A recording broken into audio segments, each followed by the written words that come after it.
All right, welcome to episode 4 of the Freedom Decoded podcast.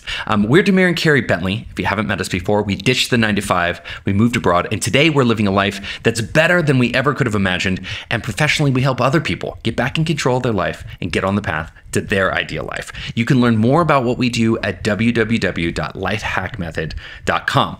But this podcast is where we let our hair down and we give you a peek behind the curtain and show you what a freedom lifestyle really looks like. So today we're going to be talking about financial freedom. Yes, my favorite topic. For real, your favorite topic. We talk about this a lot together. So I'm excited to do an actual podcast episode on it because I know you've said you've heard from people when you have mentioned that our goal is financial independence, that they've said to you, oh my gosh, like, what are you doing? Yeah. Tell us more. Yeah. Give us the lowdown. I mean, specifically, we achieved a really important milestone in our financial freedom. And so that's sort of the occasion for this podcast, in addition to the fact that people always ask us about financial freedom, even though we're not financial independence coaches. That's just a big part of our life. Yes, we're just geeks about it. Well, yeah, why don't we just set the stage and sort of give people a background on it? Because I think what's surprising maybe about our story is that we haven't started from a place of like wealth. Yeah. I was like, how do I put this delicately? What's the word that I'm looking for? Well, actually, what's interesting is, to set the scene, we actually started with $100,000 in debt, thanks to somebody at this table. Me. Oh, right. It was you. It was me. I mean, before we get to that, like, maybe we'll talk about your side of the equation first, because actually, we weren't equally screwed up when it came to money, right? You actually had a really strong financial background. Yeah. Well, my dad is a super powerful investor. Shout out, Larry. Like, he's an engineer by trade, but he has turned himself into a master investor, and it has been grilled into my brain since I was a small child. A penny saved is a penny earned. Weren't you telling me that when you had a job, he wouldn't let you keep the money, and he made you like put it in your 401k when you're like 14 years old? Well, I mean, in his defense, he never made me do anything with my own money. Okay. He just strongly encouraged me to do the quote unquote right thing. He just put his hand heavily on the scale. Yeah. But it was great. It really taught me a lot of, good lessons about money from a very early age. So fast forwarding, by the time I met you, you were very young. You were in your mid-20s, and you had a pretty significant little nest egg in your 401k, even though you were in your mid-20s, because you'd been saving since you were like 14. Right. I basically, I think the earliest age you can even open a Roth IRA is when you're 14 or 14 and a half, or basically whatever the minimum age was at that time when you can have a job, because you can't just put like somebody else's money in it. You have to put your own income. Yeah. I think that's how it works. I had started saving. I was really into saving. But when we got together, I think our first mission was like, well, we have to clear out this debt.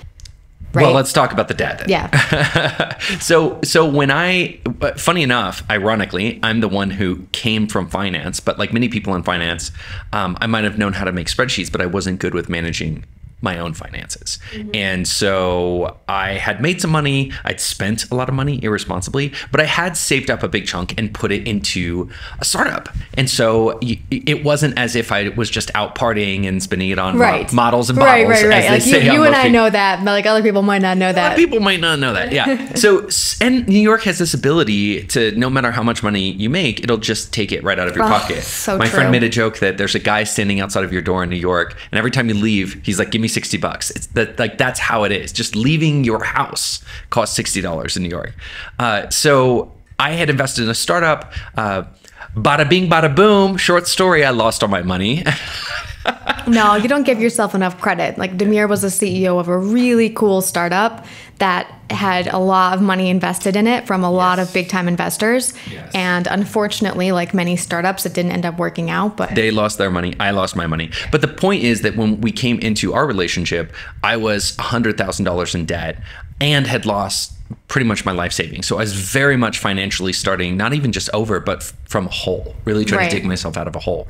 And that really plagued me. And so I think to set the stage for maybe the first level of our financial awareness was I was really upset, inordinately upset at the idea that by us getting married, you would financially be way worse off. Right. For some reason, that really upset me. Maybe some people are listening and thinking, well, of course, you should have been upset by that. And other people are thinking, well, what's the big deal? But it really bugged me that all the work you'd done would sort of basically be counteracted by the fact that you married a bum like me. So that almost like delayed our decision to get married. Yeah. And there was an incredible amount of angst and almost like, I don't get very depressed, but like depression and anxiety, because I was doing the math 6 ways from Sundays, and it literally looked like it was going to take us 10 or 15 years to pay off this debt. Right. And we were not going to wait 10 or 15 years to get married. Exactly. And I think that's why we came to the decision that we should just go ahead and get married anyway, because we didn't really want to put our life on hold for sort of an immovable fact that was just like a part of our life at that point. Funny story. That was less of a decision and more Carey like putting her foot down and saying, yo, if you're thinking about waiting until we clear out this debt to get married, like that ain't gonna So, yeah, that's in no uncertain terms, that's basically what happened. So we did get married, and we did commingle our finances. A couple things happened in there that I don't think are worth covering here. Like I negotiated down some of my debt with hospitals that I had owed some debt with. And so I did the whole Dave Ramsey system and really was aggressive about trying to negotiate my debt down as much as possible. But we still, when we commingled our finances, took a hit on the credit. And of course, our net wealth, when you combine yours with mine, we sort of like neutralize each other. And so our first goal really was just being debt free. Yeah. And I think we both just flung ourselves into that problem. We started Lifehack Method. We put everything we had into just saving and saving and saving money to pay off the debt. And I think we managed to pay it off a lot faster than I would have thought.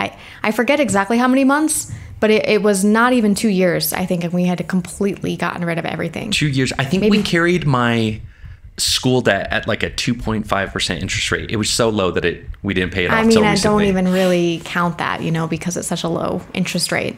Yeah, but we did even pay that off recently. Mm-hmm. Yeah. So I guess I'm just sort of like fast forwarding the story. A lot of people see us maybe at this point looking in from the outside and think that financial independence, retire early, move to an exotic, locale was always the goal. And actually it was much more mundane. Our goal in the beginning was like, man, can we just pay off some of this debt so it's not like breathing down our neck?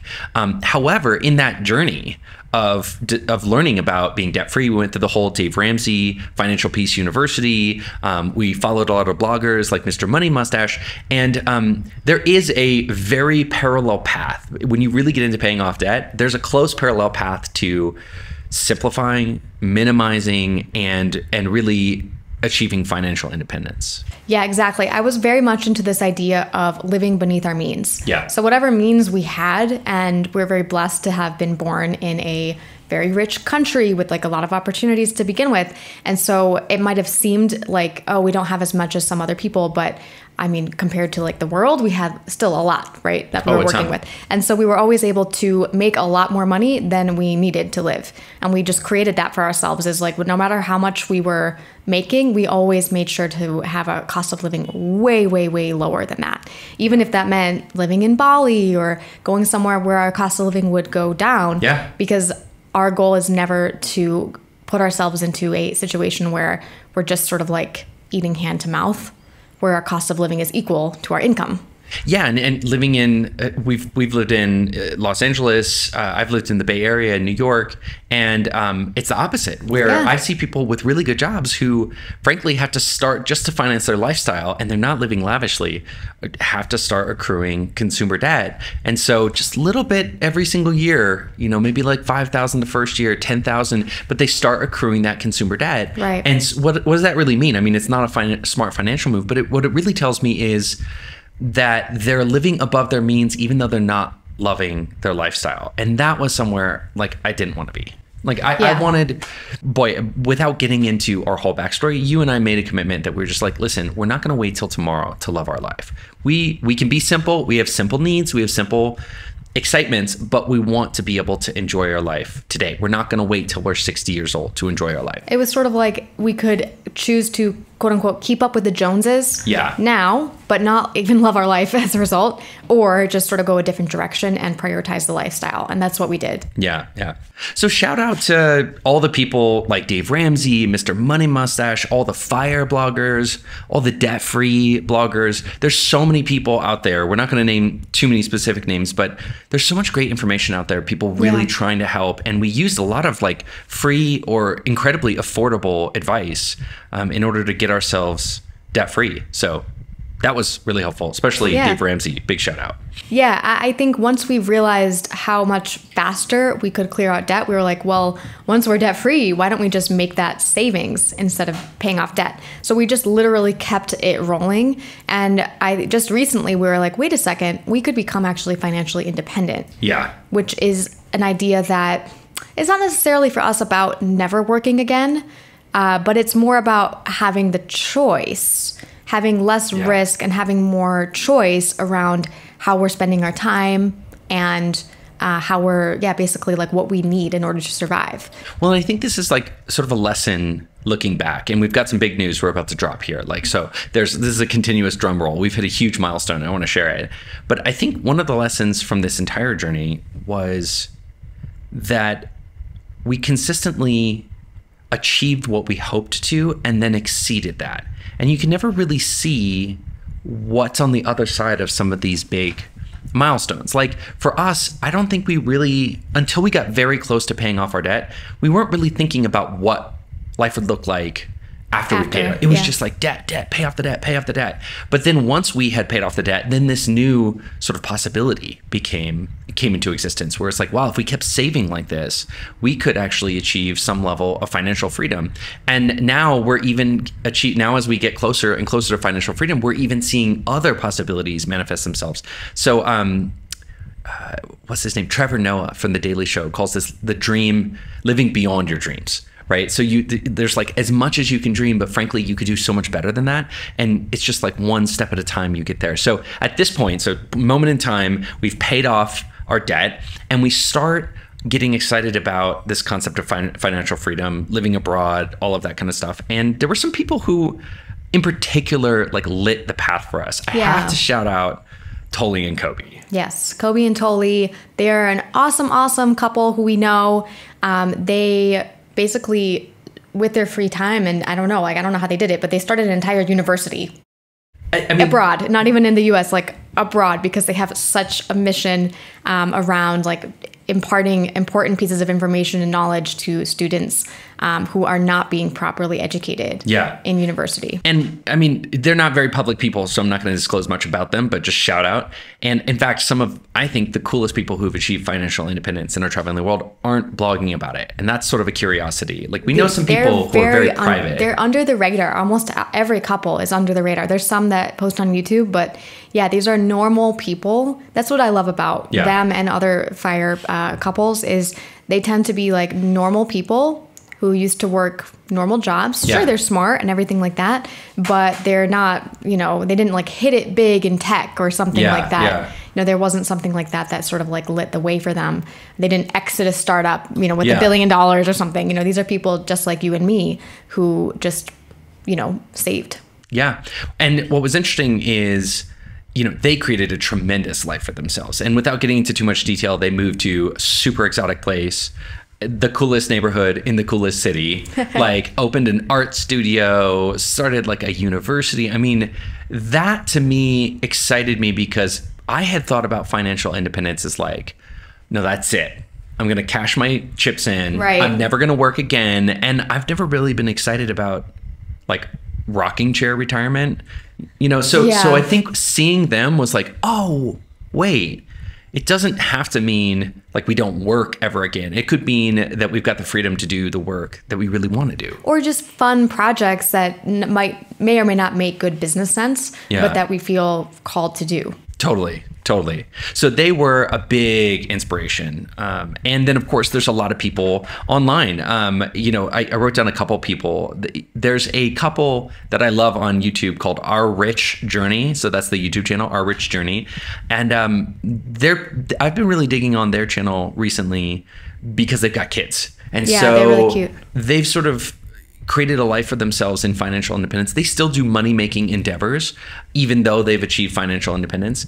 But they really focus on living in Portugal with their 2 daughters. And I think for me and you, this idea of like expat living, like they're more aligned with like what my dream is now. Right.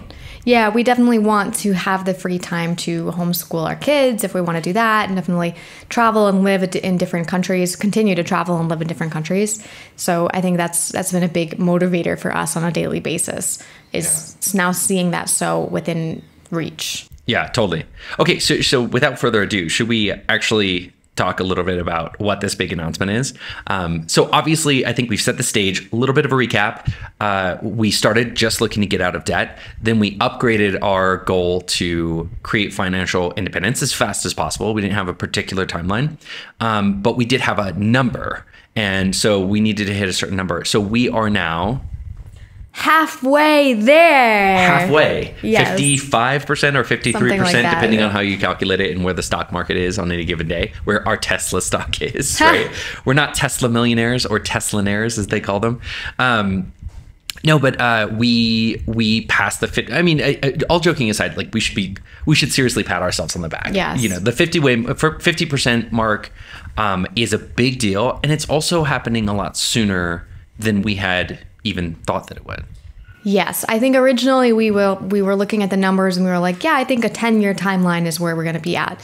And now looking at the growth of our business combined with the growth of the stock market, and we're looking at more like 5, I think. Yeah, and that's crazy, because I thought, man, if I could retire by the time Gigi's 10, I would be 50. I was super happy with that. I was like, okay, especially given our lifestyle now, it's not like we live a terrible lifestyle. We work like 24, 25 hours a week. You know, we've got a lot of help in the house. So it's not even a hard lifestyle. And so for me, I was like, great, I could do this forever, 10 more years, no problem. And then I'll be able to do maybe a sabbatical or like a sort of mini retirement when Gigi's 10. And if we have any other kids, they would be a little bit younger.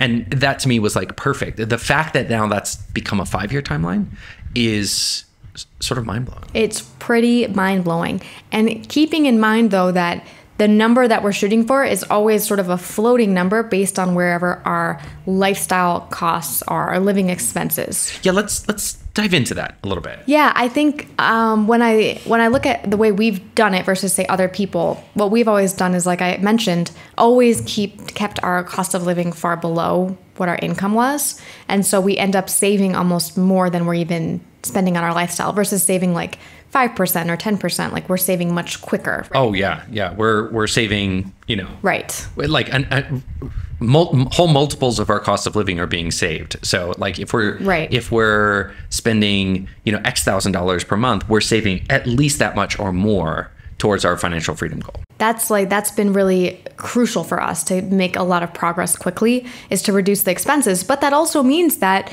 if, in retirement or, whenever we achieve that financial independence, we would need to make sure that our cost of living stays below that number. Sure. Yeah. We couldn't move to Manhattan, or exactly. We could, but we would just have to save longer. Yeah, exactly. So I think what's important about this is like a lot of people say, what's your number? So we're going to tell you what our number is, but also with the caveat that, that you can, there's like dials that if you move one, the others like sort of automatically move. So we are aiming to save $1.4 million as our financial freedom goal. And again, that's because we live in Colombia. We do visit, sort of more developed countries and travel there. But since we live here and our cost of living is based here and we have healthcare here and all that, it means that we have a significantly lower cost of living and a significantly higher quality. Significantly lower.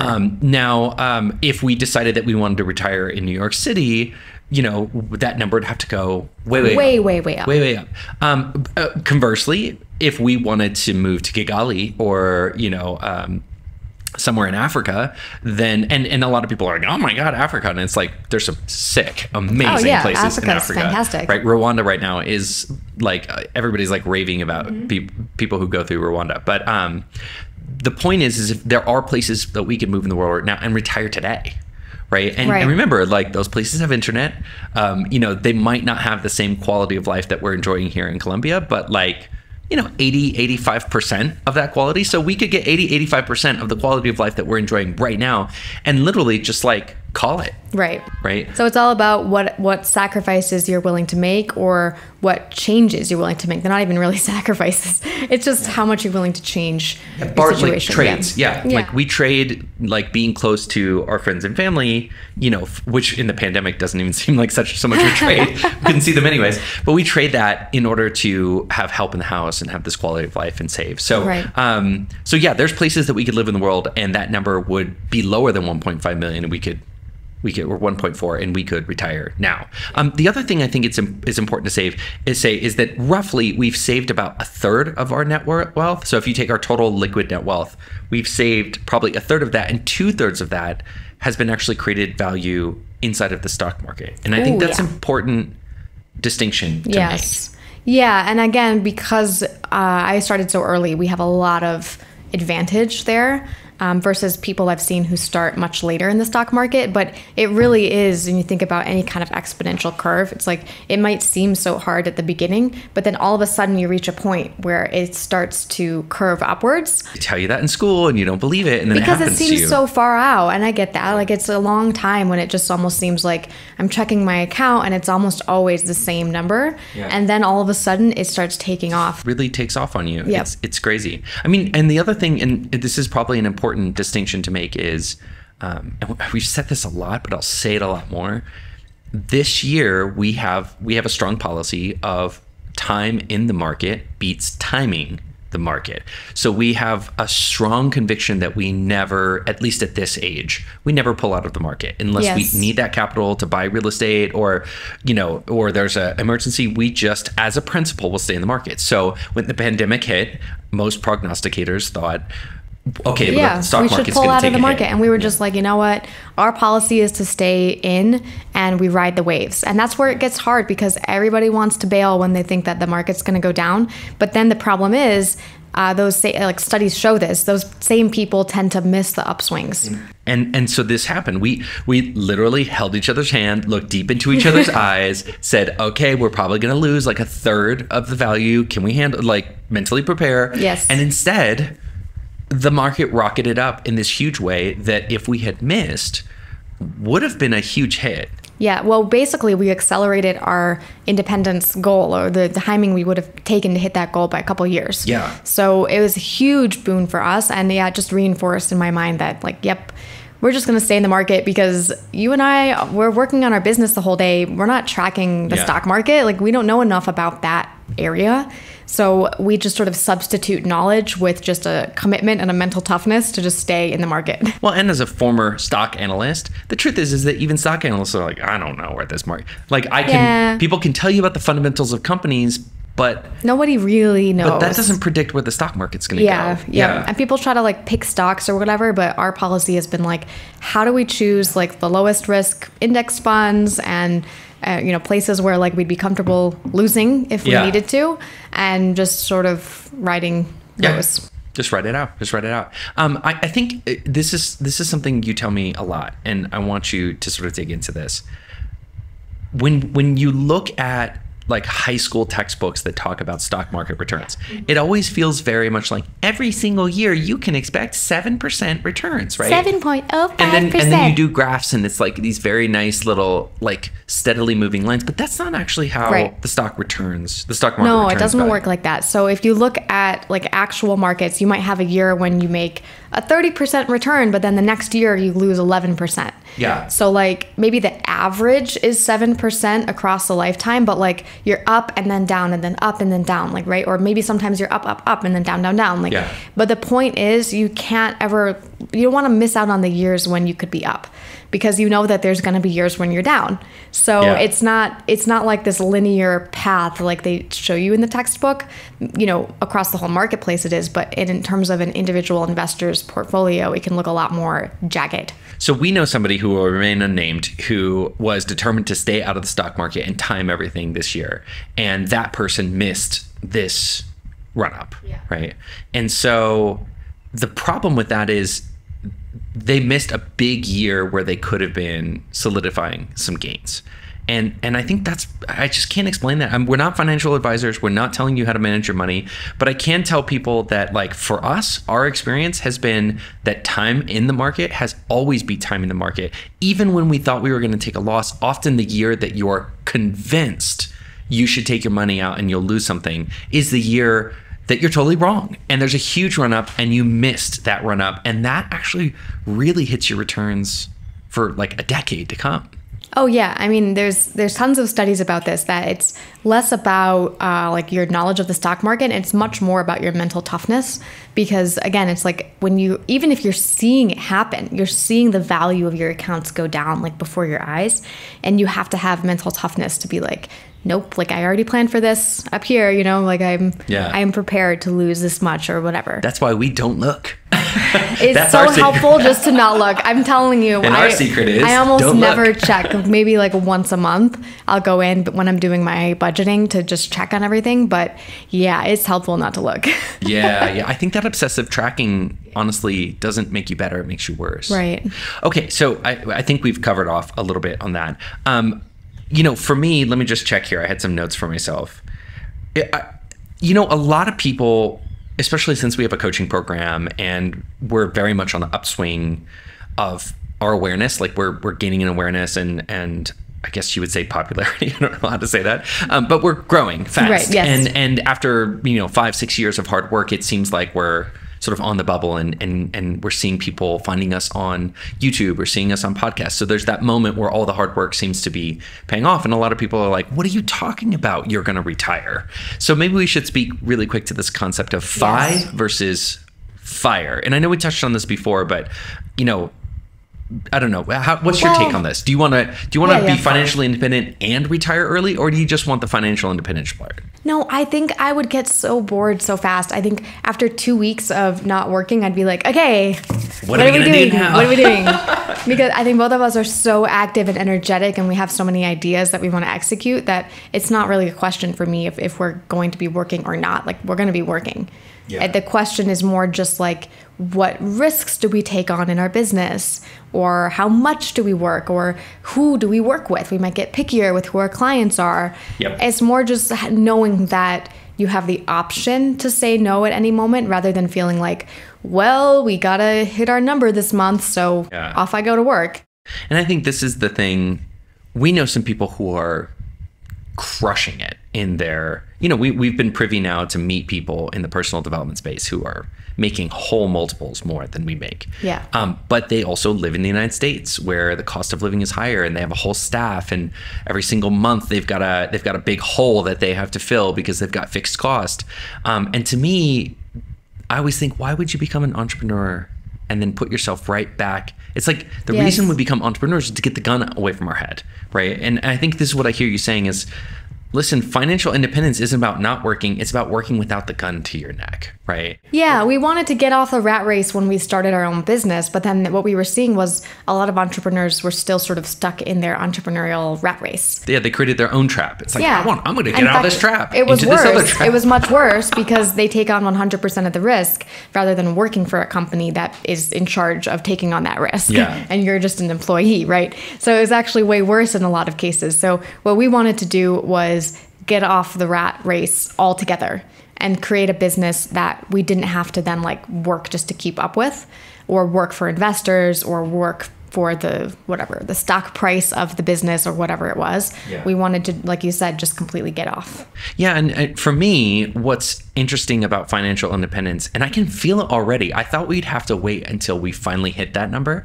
But every milestone we pass as we get closer, a big one was buying our house in cash. Yeah. A lot of people don't know that we bought our house in cash. We renovated in cash. There's no debt on our house.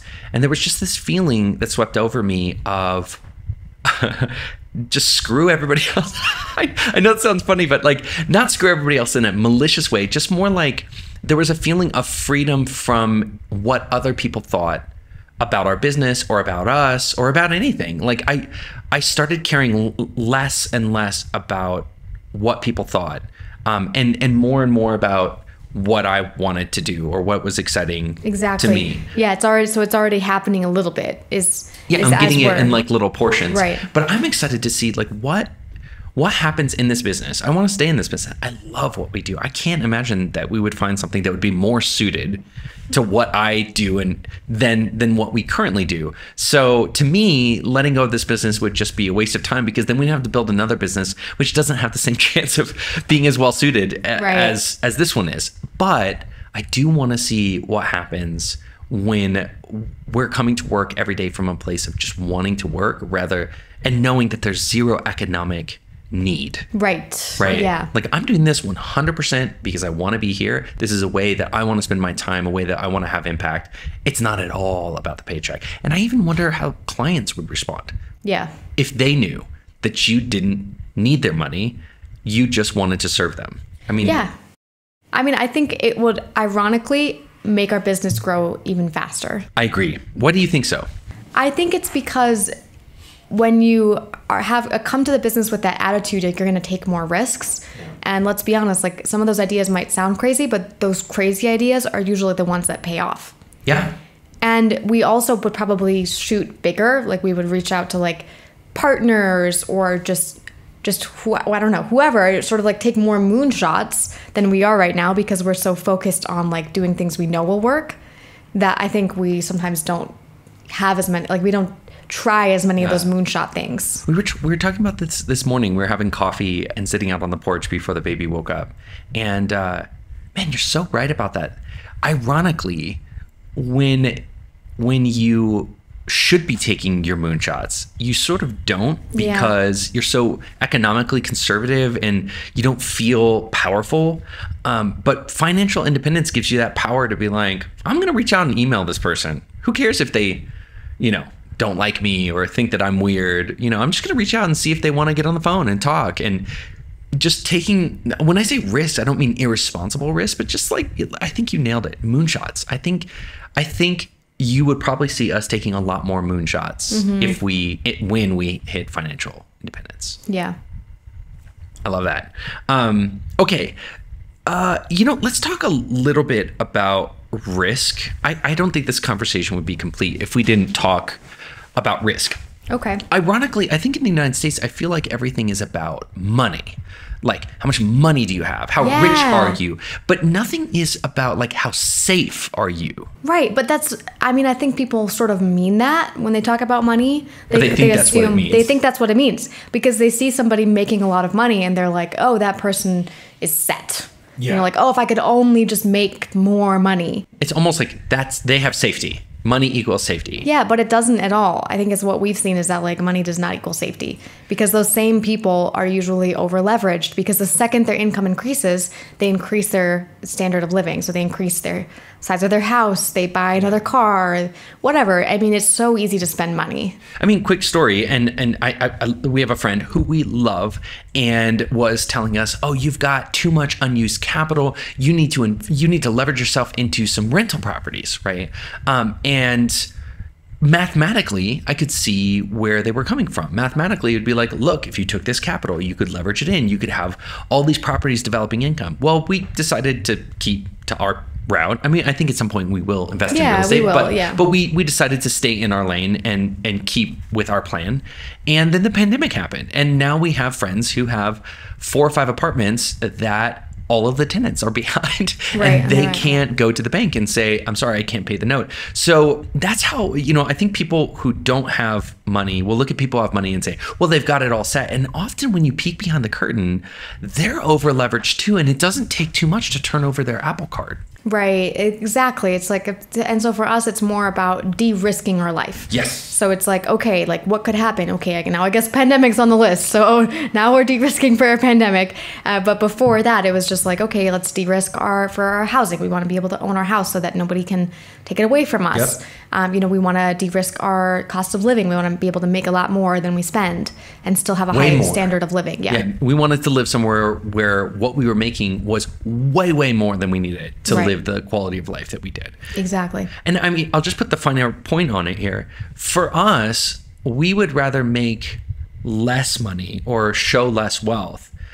For example, a good example here is that we bought our home in cash. That means that we have less liquid assets to go spend on something else. So, ostensibly that's not a good financial move because it would have been better to leverage into that. Right. However, that comes at a lower risk, meaning there's no note, there's nothing that could happen in our life or in our business such that our house could ever get taken away from us. So we have this house and we truly have it, and there's no scenarios in which we won't have it, right? Yeah. So it's almost like psychological safety too, because if you look at it purely from a logical standpoint, and say we lived in the States, like we probably it would have been still smart. I mean, they're offering 2% mortgages right now in the States. Like that's obviously so low. You should probably buy as much house as you can. Yeah. But for us, it was more about like that psychological safety of like, no, like we just want to pay it and like never have to pay it again. Yeah. And I mean, I feel like what we want is we want to attain a quality of life and a style of life and never have to step back down, right? Because I think a lot of people will notch up like 10 notches and then something bad happens. They fall down like 10 notches again, and I don't need that drama in my life. I want it like low, slow, and steady. Exactly. Yeah. We just want to settle in and relax. Yeah.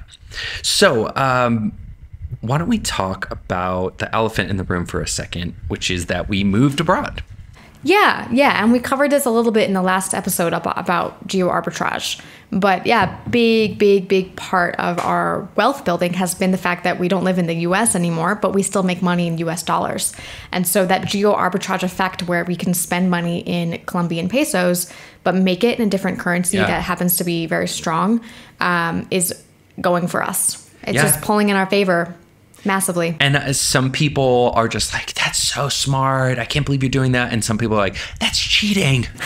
You're cheating, right? And, my response to the latter is there are so many cheats that big companies get, loopholes. Like, I feel like if you ever get a window for quick wealth building or an advantage, like you absolutely need to take it. We're not hurting anybody.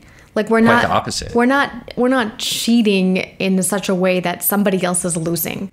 I think that's important. Exactly. Because like people can cheat in such a way where other people get stepped on, but that's not happening here. If anything, we're helping more people now because we're employing so many people here in this country. So we're basically just like siphoning money from the US into a country that needs it in a big way. Yeah. Especially because a lot of the people we employ are Venezuelans, and Venezuela right now is going through a humongous humanitarian crisis. And these people don't have access that the US people have in a crisis. They don't have social services that's going to be there for them. Like these are people like in a very precarious situation. Yeah. So it makes me feel really good that we're actually here doing that. Yeah, absolutely. I mean, we could do a whole podcast on this, but I could just say that living here now and seeing the net effect, and seeing how many people, we actually once calculated that probably 35 people are being supported from the paychecks that we send out to our employees, like from our assistant to our house cleaner. That makes me feel fantastic. Yep. I feel fantastic about that every single day. So that's another topic for another time.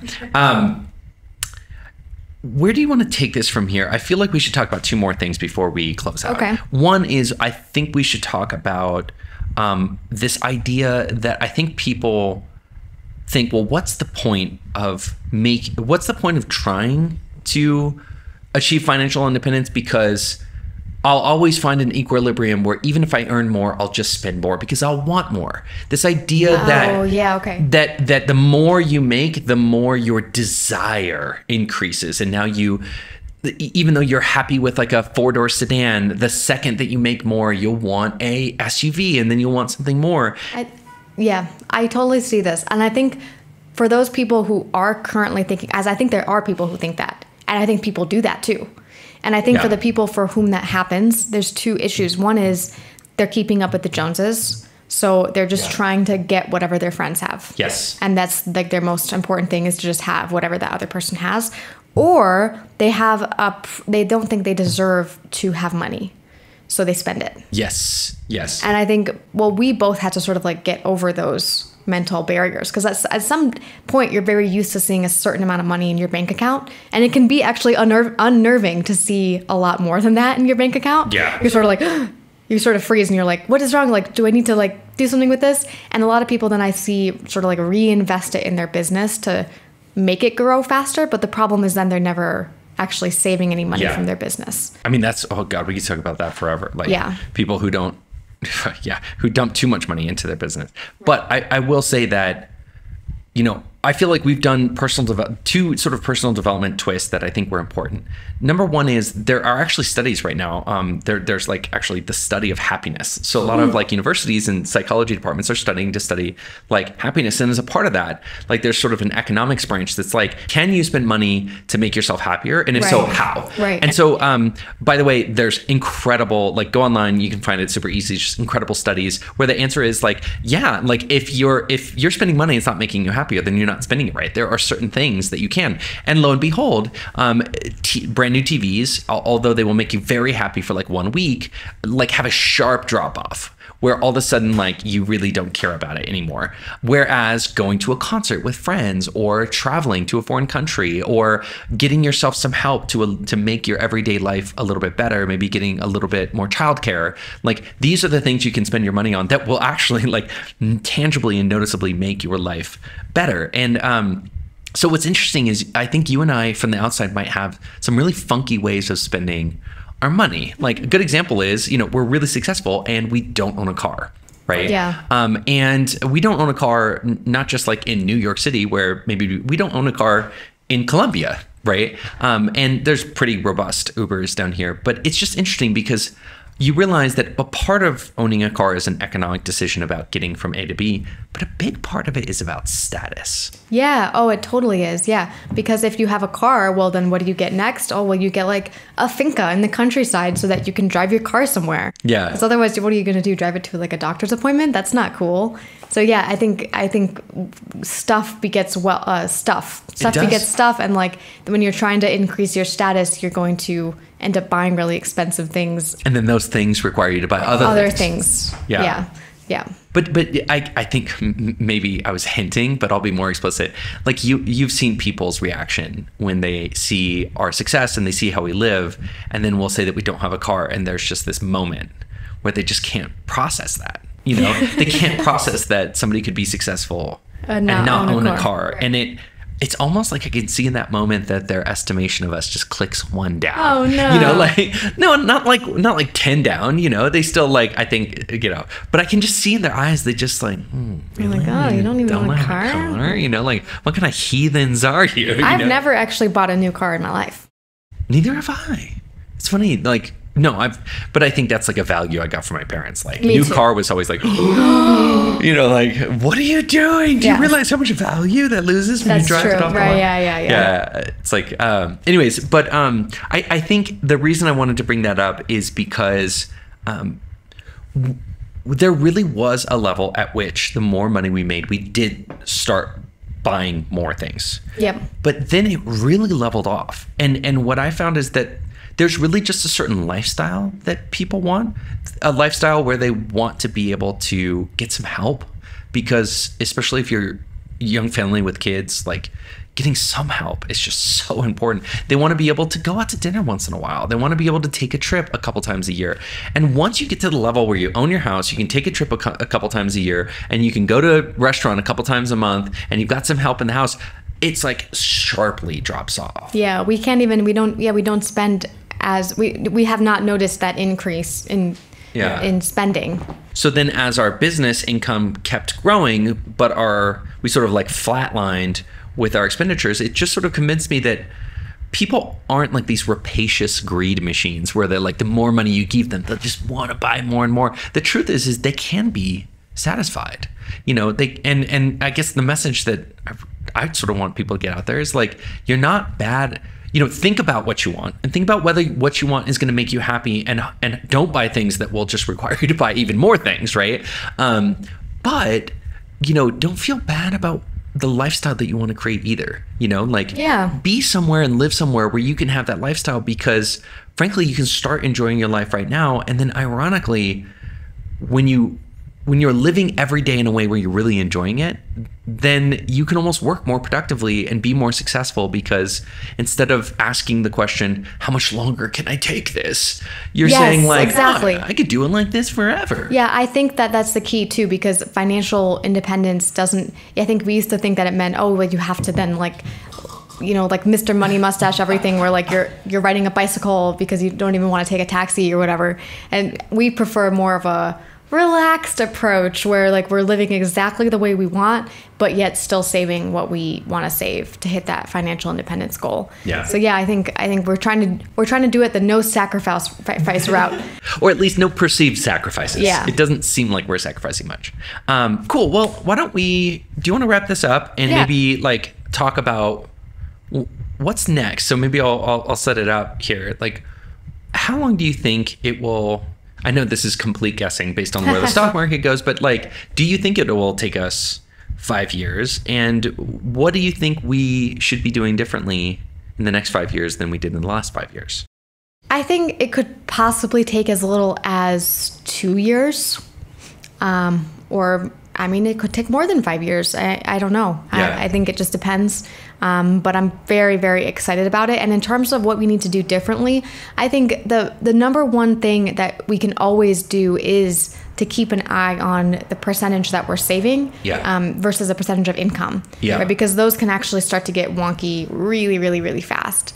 So just looking at like business gross revenues and keeping a sharp eye towards how much we are saving based on a percentage of gross revenues. Yeah, I think a weird thing that's happened this year is that, for example, we looked at our monthly expenditure and we were like, whoa, that's way too high, because we're used to it being lower, like really, really low. But actually, when we looked at it as a percentage of what we were saving and what our gross revenues was, it was actually low as it's ever been, right? So that felt foreign, because what that told me is that we don't have to artificially restrict ourselves based on it doesn't ethically make us better people, right? Like, you know, it's go ahead, like hire those people, go out into the economy, spend that money, right? You know, like, I know that sounds weird, but like one of the things that people with wealth should do is they should spend it. They shouldn't like stuff it under their mattress. They should go hire masseuses, and they should hire coaches, and they should, you know, spend money, you know, and like get it out there into the economy, recirculating, not all of it, but like, you know, a portion of it. Right. And so, you know, it's not like, I don't want to think it doesn't make us better people that we're spending, but I think that's one of the things that people who have wealth should do, as long as they are doing it in a balanced way relative to what they're investing for their future, you know? Yeah. I mean, it's hard to say that what we could be doing better. I can say one thing that's coming to my mind. Recently, we made one small move.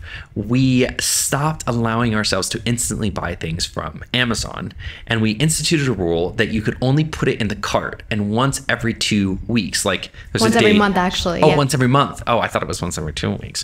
But anyways, once a month, we will go and we will review the cart together and then make a decision based on the whole cart. And at this point now, I think the cart sort of swelled in size to $1,000, and then we're like, and then we like sort of like put some things into the safe for later, and now it's like back down to like $600. But it'll probably be like around $500 to $800 in that Amazon cart, and it will force us to look at all of these purchases in relationship to each other, rather than seeing them as like, oh, it's only $30. What a great deal. Let's buy it, right?